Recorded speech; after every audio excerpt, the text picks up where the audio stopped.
نحمدک یا اللہ صدق اللہ المولانا العظیم وبلغنا رسوله النبی الامیر المکین الکریم ونحن على ذلك لمن الشاہدین والشاکرین والحمد للہ رب العالمین۔ برادران ملت اسلامیہ، بڑی تیزی کے ساتھ میں آپ کے سامنے سے گزرنا چاہوں گا۔ ایک مرتبہ درود پاک پڑھیے، اللہم صلی علی سیدنا بارک وسلم صلی اللہ علیہ وسلم علیک یا رسول اللہ صلی اللہ تعالی علیہ وسلم۔ وقت کی بہت قلت ہے، ایک مرتبہ سبحان اللہ کہہ دیں۔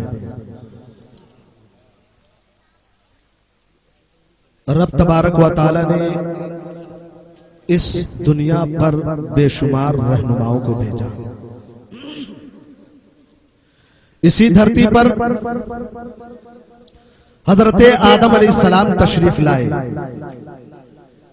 اسی دھرتی پر حضرت موسیٰ علیہ السلام تشریف لائے، اسی دھرتی پر حضرت عیسیٰ علیہ السلام تشریف لائے، اسی دھرتی پر حضرت ابراہیم علیہ نبینا علیہ الصلوۃ والتسلیم تشریف لائے، اسی دھرتی پر حضرت عیسیٰ علیہ السلام حضرت اسماعیل علیہ السلام تشریف لائے، اسی دھرتی پر حضرت یوسف علیہ السلام تشریف لائے، اسی دھرتی پر حضرت نوح علیہ السلام تشریف لائے، اسی دھرتی پر حضرت زکریا علیہ السلام تشریف لائے، اسی دھرتی پر حضرت یحییٰ علیہ السلام تشریف لائے۔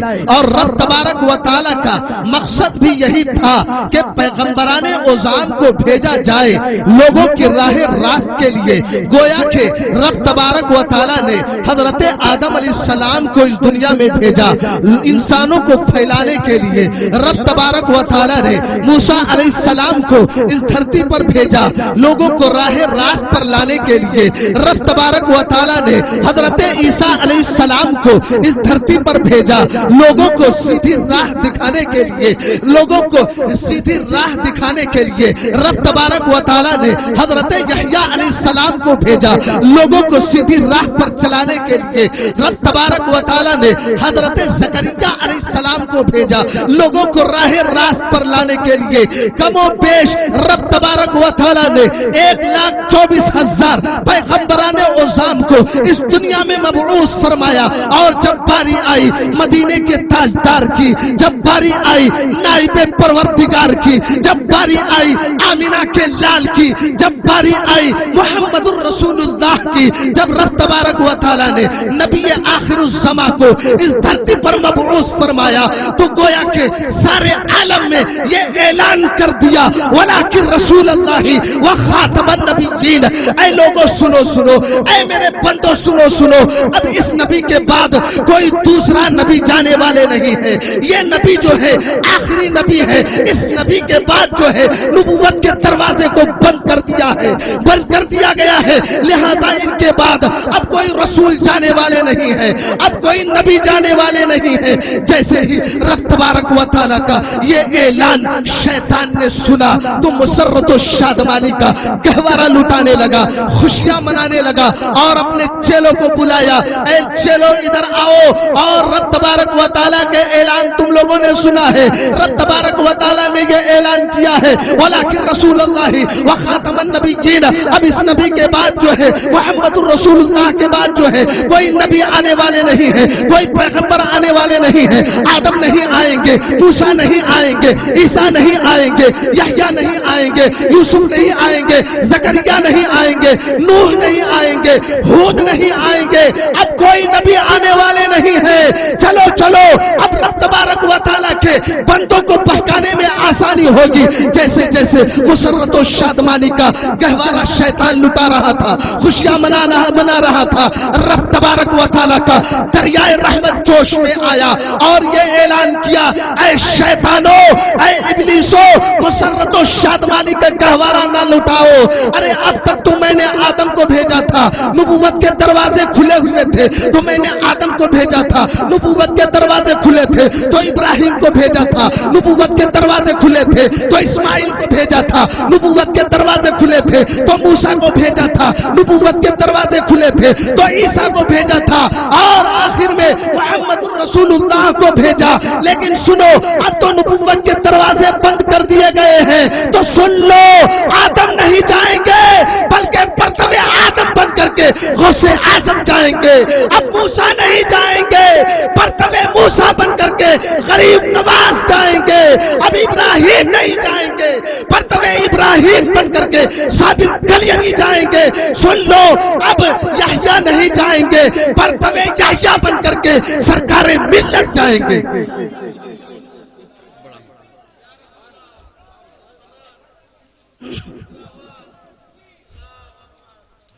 اور جب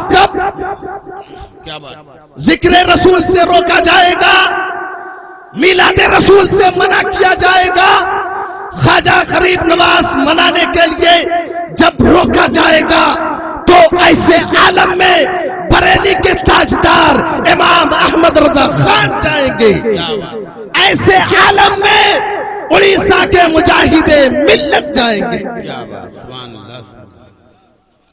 عزیزان ملت اسلامیہ، بڑی تیزی کے ساتھ آپ کے سامنے سے گزرنا چاہوں گا۔ میرے غریب نواز جب سرزمین اجمیر کی دھرتی پر تشریف لائے تو لوگوں نے ہر ممکن کوشش کی کہ غریب نواز کو یہاں سے کسی دوسرے علاقے میں بھیج دیا جائے، یعنی ہندوستان چھوڑ کر وہ چلے جائے۔ ہر ممکن کوشش کی وہاں کے بادشاہ نے، لیکن وہ فیل ہوتا ہوا نظر آیا۔ مایوسی ان کی چہرے پر چھا گئی۔ آخرکار انہوں نے ایک چال چلی کہ لوگ حسن و جمال میں اکثر لوگ پھنس جایا کرتے ہیں، خوبصورتی سے لوگ لبھا جایا کرتے ہیں۔ انہوں نے چال چلی کہ اجمیر کی دھرتی پر جتنے بھی حسن و جمال کے پیکر یعنی خوبصورت لڑکیاں سرزمین اجمیر کی دھرتی پر جتنی بھی تھیں، سبوں کو دعوت دے کر بلایا اور ان لوگوں سے کہا گیا، بادشاہ نے کہا کہ جاؤ خواجہ غریب نواز کو بہکا کراؤ۔ اجمیر کی دھرتی پر اس وقت کی جتنی بھی خوبصورت اور حسین و جمیل لڑکیاں تھیں، جسے ہم اور آپ مس ورلڈ کہتے ہیں، بیوٹیفل جتنی بھی لڑکیاں تھیں، سب کے سب خواجہ غریب نواز علیہ الرحمت والرضوان کو بہکانے کے لیے خواجہ غریب نواز کے دربار گوہربار میں پہنچی۔ میرے خواجہ غریب نواز علیہ الرحمت والرضوان قرآن مجید کی تلاوت کر رہے تھے۔ تمام خوبصورت لڑکیاں کہنے لگی، اے غریب نواز، ہمارے حسن و جمال کو دیکھو، ہمارے زلف کو دیکھو، ہمارے چہرے کو دیکھو، ہماری نگاہوں کو دیکھو۔ ارے ہمیں دیکھنے کے لیے لوگ ترستے ہیں، لوگوں کی قطاریں لگ جاتی ہیں جب ہم باہر نکلتے ہیں۔ کاہے غریب نواز سنیں، غریب نواز نے تو ان سے محبت کر لیا ہے، غریب نواز نے تو ان سے دل لگا لیا ہے کہ جن سے دل لگانے کے بعد اور ان کا دل کسی سے لگانے کا دل نہیں کرتا۔ تمام لڑکیاں آواز دے رہی ہیں، لیکن غریب نواز ان لوگوں کی طرف نگاہ تک اٹھا کر نہیں دیکھے۔ ہم اور آپ اگر ہوتے، خوبصورت لڑکیوں کا جب ہجوم ہوتا، آواز اگر آپ کے کانوں تک ٹکراتی تو فوراً نظر گھما کر دیکھتے کہ کتنی خوبصورت آواز ہے۔ جب آواز اتنی خوبصورت ہے تو چہرہ کتنا خوبصورت ہوگا۔ لیکن میرے غریب نواز کے شان کو دیکھیے، ان کے مقام کو دیکھیے، ان کی بلندی کو دیکھیے۔ غریب نواز قرآن مجید کی تلاوت کر رہے ہیں، اتنے میں انہی خاتون میں سے ایک خاتون کہنے لگی، ارے زیادہ دیر اگر یہاں پر ٹھہرو گی تو غریب نواز پر ہمارا تو اثر نہیں ہوگا، لیکن ان کا اثر ہمارے اوپر ہو جائے گا۔ جتنا جلدی ہو سکے یہاں سے چلو۔ تمام خوبصورت لڑکیاں مایوس ہو کر غریب نواز کو بہکا نہ سکی، مایوس ہو کر بادشاہ کے پاس حاضر ہوئی۔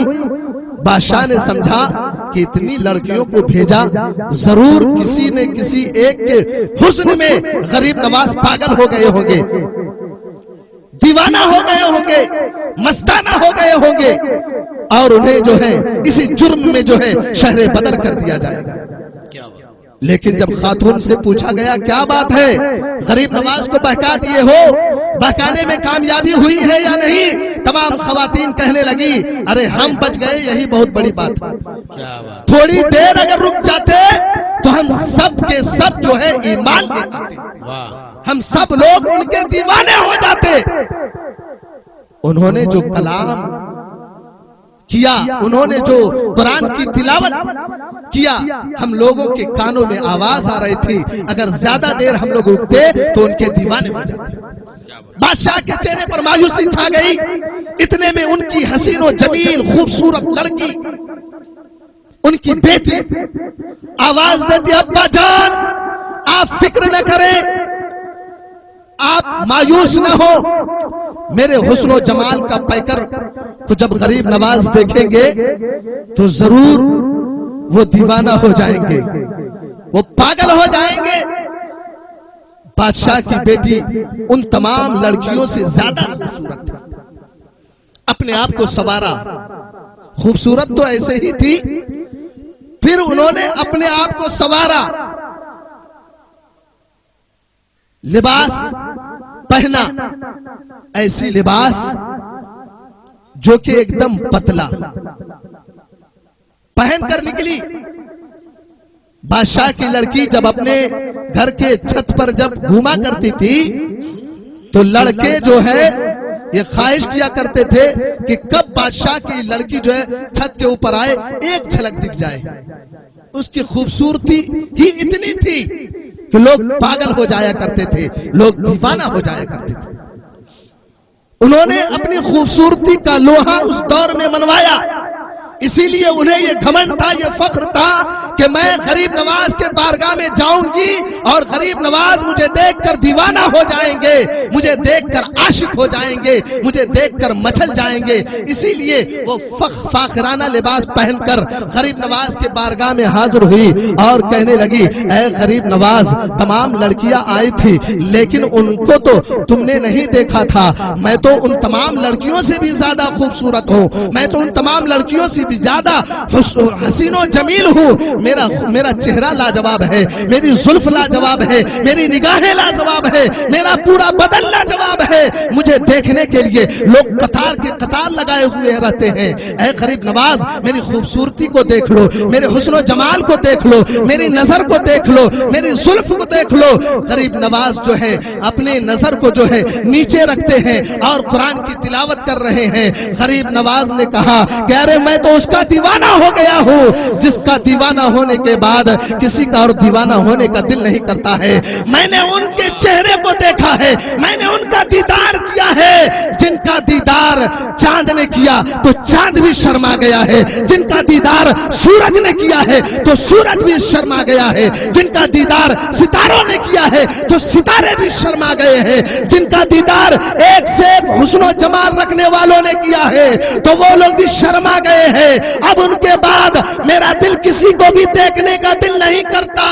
اب بادشاہ کی لڑکی جو ہے مایوس ہو کر اپنے باپ کے پاس چلی جاتی اور جا کر کہتی ابا جان ہم بھی ناکامیاب رہے، غریب نواز کو بہکا نہ سکے، اگر تھوڑی دیر اور رہ جاتا تو میں بھی ان پر ایمان لے آتا۔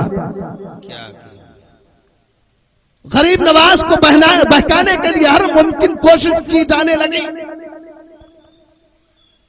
بادشاہ کے داماد نے سوچا کہ میں بادشاہ سے بہت زیادہ جو ہے مال و دولت پاؤں گا، اس لیے اس نے بھی ایک چال چلی کہ غریب نواز کو اور ان کے خلفاء کو دعوت دی۔ دعوت لینا یہ سنت ہے، تو غریب نواز نے دعوت قبول کر لی۔ بادشاہ کے داماد نے دعوت کیا کہ آپ کی دعوت رہی آپ کے تمام ساتھیوں کے ساتھ ہمارے گھر تشریف لائیں. غریب نواز نے فرمایا کہ میں تمہارا گھر تو نہیں جاؤں گا, دعوت قبول کرتا ہوں, لہٰذا کھانا پہنچا دیا جائے. تو اس کے داماد نے سوچا یہ تو اور بھی اچھی بات ہے. اس نے سوچا کہ یہ غریب لوگ, یہ درویش لوگ, پھٹے پرانے کپڑے پہنے ہوئے, یہ عرب سے آئے ہوئے لوگ لذیذ اور عمدہ کھانا دیکھ کر کھانے پر ٹوٹ پڑیں گے. اسی غرض سے اس نے ایک سے ایک کھانے کا انتظام کیا, لذیذ اور عمدہ کھانے کا انتظام کیا, اور ان تمام کھانوں میں جو ہے زہر ملا دیا. ان تمام کھانوں میں زہر ملا دیا, اور ملانے کے بعد اس کا ایک وزیر تھا, اس کے ہاتھ سے جو ہے کھانا بھیجایا. غریب نواز کے بارگاہ میں بادشاہ کے داماد کا ایک وزیر آیا کھانا لے کر اور کہا حضور یہ آپ کے لیے کھانا ہے. غریب نواز کی عظمت و شان کو دیکھیے. غریب نواز فرماتے ہیں ٹھیک ہے, ہم نے کھانا کھانے کی دعوت کو قبول کیا تھا اور ہم کھانا کھائیں گے, لہذا اس کھانے میں جو زہر ہے وہ زہر نہیں کھائیں گے. اس وزیر کے ساتھ اور بھی لوگ تھے, بہت سے لوگ گئے تھے, لذیذ اور عمدہ کھانا طرح طرح کے تیار کیے گئے تھے. ان تمام کھانوں کو لے کر بہت سے لوگ پہنچے اور اس منظر کو دیکھ رہے ہیں. غریب نواز فرما رہے ہیں کہ ہم نے کھانا کھانے کی دعوت قبول کی تھی, ہم نے زہر کھانے کی دعوت قبول نہیں کی تھی, لہذا ہم کھانا کھائیں گے, دعوت ہم کھانا کھائیں گے, زہر نہیں کھائیں گے. تمام لوگوں کے سامنے کہا زہر سے اے زہر تو کھانے سے نکل جا.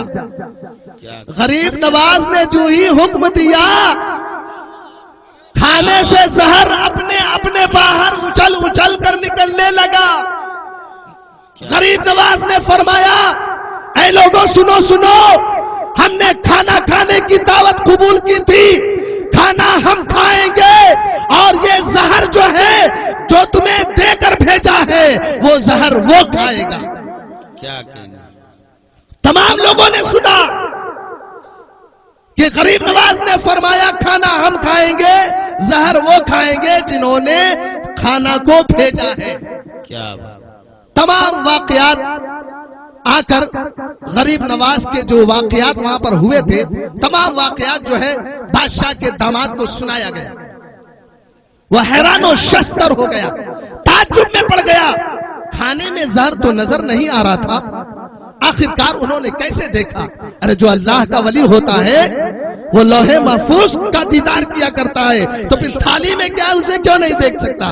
ہماری اور آپ کی نظر ہے کہ ہماری تھالی میں کیا ہم دیکھ نہیں سکیں گے, لیکن اللہ کے ولیوں کی شان ہی نرالی ہوا کرتی ہے. اگر نظر بند کرے تو لوح محفوظ پر ہر چیز نظر آ جاتی ہے, اور کھانے میں کیا ہے کیوں نہیں نظر آئے؟ تو اس زہر کی گٹھری کو لے کر اس کے وزیر اس کے پاس آیا, بادشاہ کے داماد کے پاس, اور کہا کہ ایسا ایسا غریب نواز نے کہا ہے کھانا ہم کھائیں گے اور زہر جو ہے تیرا جو ہے تم نے زہر جو ہے جس نے بھیجا ہے وہی کھائے گا. اب یہ سن کر پاگل ہو گیا, اپنے سر کو پیٹنے لگا دیوار میں, اور پیٹتے پیٹتے پیٹتے اتنا پاگل ہوا کہ اس زہر کی گٹھری کو اٹھایا اور کھا لیا. تو کیا پتا چلا کہ غریب نواز نے ایک نگاہ ناز سے جو لوح محفوظ دیکھ سکتے ہیں, انہوں نے یہ کرامت دکھائی کہ ان کے کھانے میں جو زہر ملا ہوا تھا اس زہر کو لوگوں کے سامنے نکالا, اور جو زبان انہوں نے دی تھی کہ کھانا میں کھاؤں گا اور زہر کھانا بھیجنے والے کھائیں گے, چنانچہ آپ کی زبان کی نکلی ہوئی بات بھی سچی نظر آئی کہ جس نے کھانا بھیجا وہ زہر بھی کھایا اور کھا کر وہ مر گیا. غریب نواز جب اجمیر کی دھرتی پر آئے صرف 4-5 منٹ، جی بہت ٹائم دیا لوگوں کو۔ جی جی غریب نواز جب اجمیر کی دھرتی پر تشریف لائے تو اجمیر کا ایک رہنے والا شخص تھا جو باہر میں پڑھا کرتا تھا، وہ پڑھائی مکمل کر کے اپنے گھر آیا تو غریب نواز کا یہ مشغلہ تھا، یہ معمول تھا کہ روزانہ عصر سے لے کر مغرب تک آپ اپنے پیر و مرشد کے یاد میں رویا کرتے تھے۔ وہ باہر سے آنے والا شخص روزانہ اس کا یہ معمول ہو گیا کہ عصر سے مغرب تک اسی راستے سے گزرتا تھا جس راستے پر بیٹھ کر غریب نواز رویا کرتے تھے۔ کیا کیا کئی دن اس طرح سے گزر گئے تو اس نے غریب نواز سے پوچھا کہ آپ آخرکار، میں بہت دنوں سے اس راستے سے آنا جانا کرتا ہوں اور آتا جاتا رہتا ہوں، روزانہ میں سنتا ہوں کہ عصر سے مغرب تک جو ہے آپ روتے رہتے ہیں، چیختے ہیں، چلاتے ہیں، کس کی یاد میں؟ کیا غم ہے آپ کے اوپر؟ کیا آپ آنسو بہا رہے ہیں؟ غریب نواز فرماتے ہیں کہ میں غم میں آنسو نہیں بہا رہا ہوں بلکہ میں محبت میں آنسو بہا رہا ہوں۔ کیا کہنے؟ کس کی محبت میں؟ غریب نواز فرماتے ہیں میں اپنے پیر و مرشد کی محبت میں آنسو بہا رہا ہوں، کیا بات، رو رہا ہوں۔ تو اس نوجوان نے کہا کہ میں پڑھا لکھا انسان ہوں، میں نے پڑھا ہے کہ لوگ محبت میں نہیں، لوگ غم میں رویا کرتے ہیں، لیکن آپ محبت میں رو رہے ہیں، لہٰذا ہمیں بھی رونا سکھا دیجیے، ہمیں بھی محبت میں رونا سکھا دیجئے۔ ہم نے تو سنا ہے کہ لوگ غم میں رویا کرتے ہیں اور ہم غم میں بھی روتے ہیں، لیکن محبت میں ہم نے کبھی نہیں رویا ہے، ہمیں محبت میں رونا سکھا دیجئے۔ غریب نواز نے فرمایا اچھا ٹھیک ہے، تم محبت میں رونا چاہتے ہو تو تمہیں اسلام قبول کرنا ہوگا، تجھے میرے پاس رہنا ہوگا۔ اس نوجوان نے کہا تو پھر میں اپنی والدہ محترمہ سے اجازت لے کر آتا ہوں۔ وہ نوجوان گھر گیا اور اپنی والدہ محترمہ سے اجازت لیا کہ میں جا رہا ہوں مذہب اسلام قبول کرنے کے لیے، غریب نواز کی بارگاہ میں جا رہا ہوں۔ ماں کہنے لگی بیٹا تو بڑا ضدی ہے، تو جو بھی کہتا ہے وہ کام کرتا ہے، جا تو اس ضد کو بھی پورا کر لے، جا اور غریب نواز کے بارگاہ میں چلا جا۔ وہ نوجوان آتا ہے، اسلام قبول کرتا ہے۔ غریب نواز فرماتے ہیں کھانا میرے ساتھ کھاؤ گے، چائے میرے ساتھ پیو گے، میرے ساتھ سو گے، میرے ساتھ سحری کرو گے۔ اسی طرح کا معمول کئی دن تک رہا۔ وہ نوجوان غریب نواز کے پاس کئی دن تک مسلسل رہے، کھانا غریب نواز کے ساتھ کھایا، سحری غریب نواز کے ساتھ کیا، روزہ غریب نواز کے ساتھ کھولا، اسی طرح کا معمول رہا، غریب نواز کے ساتھ اٹھنا بیٹھنا رہا۔ اس کے بعد جب اس کی عادت پڑ گئی، غریب نواز نے فرمایا اب جا، تجھے 3 دن کی چھٹی دیتا ہوں، تجھے 3 دن کی چھٹی دیتا ہوں، تم گھر میں رہ کر آ، تم گھر میں رہ کر آ۔ وہ نوجوان سمجھا میں جاؤں گا، اور ایسے کئی مرتبہ اس طرح کا میرے ساتھ ہو چکا ہے کہ میں جب بھی باہر پڑھنے جاتا ہوں وہاں سے مہینے بھر کی چھٹی ہوتی ہے، میں مہینے بھر میں پھر لوٹ کر چلا آتا ہوں۔ یہ 3 دن کی تو بات ہے، یہ 3 ہی دن کی بات ہے، 15 دن 20 دن 1 مہینہ گزار کر میں پھر اسی آبادی میں چلا جاتا ہوں، میرا دل لگنے لگتا ہے۔ 3 دن کی بات ہے، اسے تو یوں ہی مکمل کر دوں گا۔ جیسے ہی وہ نوجوان اپنا گھر جاتا ہے، اپنے گھر جانے کے بعد جو ہے رات ہوتی ہے، اب ماں پکارتی ہے بیٹا کھانا کھا لو، بیٹا کہتا ہے ماں کھانا جو ہے یہاں پر لا کر رکھ دیجئے، مجھے کچھ اچھا محسوس نہیں ہو رہا ہے، مجھے لگ رہا ہے جیسے کوئی تکلیف ہو رہی ہے۔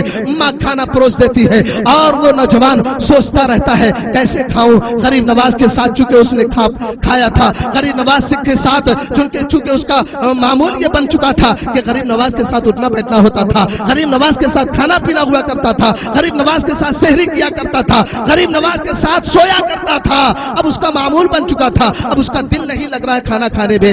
رات مکمل گزر جاتی ہے لیکن نیند نہیں آتی ہے، سحری کا وقت آتا ہے، سحری بھی نہیں کرتے ہیں۔ جو ہی صبح ہوتی ہے ماں آتی ہے اور کہتی بیٹا کیا بات ہے، بہت پریشان نظر آ رہے ہو، کھانا بھی سامنے دھرا ہوا ہے، کیا تم نے کھانا نہیں کھایا، تم نے سویا بھی نہیں، تمہاری آنکھ لال ہے، کیا بات ہے، بہت پریشان نظر آ رہے ہو۔ بیٹا کہنے لگتا ہے امی جان مجھے محبت ہو چکی ہے، مجھے محبت ہو گئی ہے، میں عاشق ہو گیا ہوں، میں غریب نواز کا عاشق بن گیا ہوں، مجھے محبت ہو گئی ہے، جلدی جا۔ غریب نواز نے تو کہا تھا 3 دن کی چھٹی دیتا ہوں، 1 رات کاٹنا مشکل ہو گیا ہے، 1 دن کاٹنا مشکل ہو گیا ہے، جتنی جلدی غریب نواز سے اجازت لے کر آ، میں ان کی بارگاہ میں جانا چاہتا ہوں۔ ماں جاتی ہے اور غریب نواز کے پاس حاضر ہوتی ہے اور کہتی ہے اے غریب نواز میں تو تجھے نہیں جانتی لیکن میرا بیٹا جو ہے تجھے جانتا بھی ہے, تجھے پہچانتا بھی ہے, تجھے مانتا بھی ہے. میرا بیٹا جو ہے 3 دن کے لیے چھٹی میں آیا تھا گھر کہ غریب نواز نے 3 دن کی مہلت دیا ہے, 3 دن کی چھٹی دی ہے, 3 دن مکمل کر کے آؤں گا. لیکن میرے بیٹے کا کہنا ہے کہ اب غریب نواز کے بغیر جو ہے 1 دن گزرنا مشکل ہو گیا ہے. رات میں انہوں نے کھانا بھی نہیں کھایا ہے, رات میں وہ سویا بھی نہیں ہے, بہت پریشان نظر آ رہا ہے. غریب نواز فرماتے ہیں ارے ابھی تو 1 ہی دن گزرا ہے, 1 ہی رات گزری ہے, ابھی دن بھی نہیں گزرا ہے, ابھی کیا دیکھ, ابھی اور بھی آگے آگے دیکھو کیا ہوگا. چنانچہ ماں واپس آ جاتی ہے اور کہتی بیٹا غریب نواز نے اجازت نہیں دی ہے. بیٹا کہنے لگتا ہے امی جان اگر اب غریب نواز اجازت نہیں دیں گے تو تیرا بیٹا جو ہے یہیں پر تڑپ کر مر جائے گا. چنانچہ ماں پھر دوڑ کر جاتی ہے اور غریب نواز سے کہتی ہے غریب نواز اگر آپ اجازت نہیں دیں گے تو میرا بیٹا مر جائے گا. میں ماں کی واسطہ دیتا ہوں, لہٰذا میرے اس آرزو کو پوری کر لیجئے, میری اس تمنا کو پوری کر لیجئے, میرے بیٹے کو اپنے بارگاہ میں بلا لیجئے. غریب نواز فرماتے ہیں تو پھر ٹھیک ہے جا اپنے بیٹے کو میرے پاس بھیج دے. چنانچہ وہ نوجوان غریب نواز کی بارگاہ میں جاتے ہیں اور سجدہ ریز ہو جاتے ہیں, غریب نواز کے قدموں میں گر جاتے ہیں اور کہتے ہیں غریب نواز آپ کا فرمانا سچ تھا کہ لوگ, میں نے تو دیکھا تھا کہ لوگ غم میں رویا کرتے ہیں لیکن آپ کا فرمانا سچ تھا کہ محبت میں رویا کرتا ہے. میں رات بھر آپ کی محبت میں رویا ہوں. غریب نواز فرماتے ہیں کیا تو نے رات کا کھانا کھایا تھا؟ وہ نوجوان کہتا ہے نہیں میں نے کھانا نہیں کھایا تھا. غریب نواز فرماتے ہیں میں نے بھی نہیں کھایا تھا. غریب نواز فرماتے ہیں کیا تو نے رات کو سویا تھا؟ نوجوان کہتا ہے نہیں میں نہیں سویا تھا. غریب نواز فرماتے ہیں میں نے بھی نہیں سویا تھا. تو کیا پتا چلا کہ مرید کو اپنے پیر سے اتنی محبت ہو گئی ہے, اتنی محبت ہو گئی ہے کہ وہ رو رہے ہیں, وہ گڑ گڑا رہے ہیں. ایک ہم اور آپ ہیں کہ پیر و مرشد کا جب نام آتا ہے, پیر مرشد کا جب نام آتا ہے تو ہم ادب و احترام سے ان کی بارگاہ میں کھڑے بھی نہیں ہو سکتے ہیں. ان کے شان میں ہم گستاخی کرتے ہوئے نظر آتے ہیں. ہم تو غریب نواز کے چاہنے والے ہیں, ہم تو غوث پاک کے چاہنے والے ہیں, ہم تو اولیاء کرام کے چاہنے والے ہیں, ہم تو بزرگان دین کے چاہنے والے ہیں. ہم انہی کے نقش قدم پر چلا کریں گے. ہم بھی اپنے پیر و مرشد کی محبت میں رویا کریں گے جیسا کہ غریب نواز نے رویا تھا. وآخر دعوانا ان الحمدللہ رب العالمین. استغفر اللہ ربی من کل ذنب واتوب الیہ. السلام علیکم.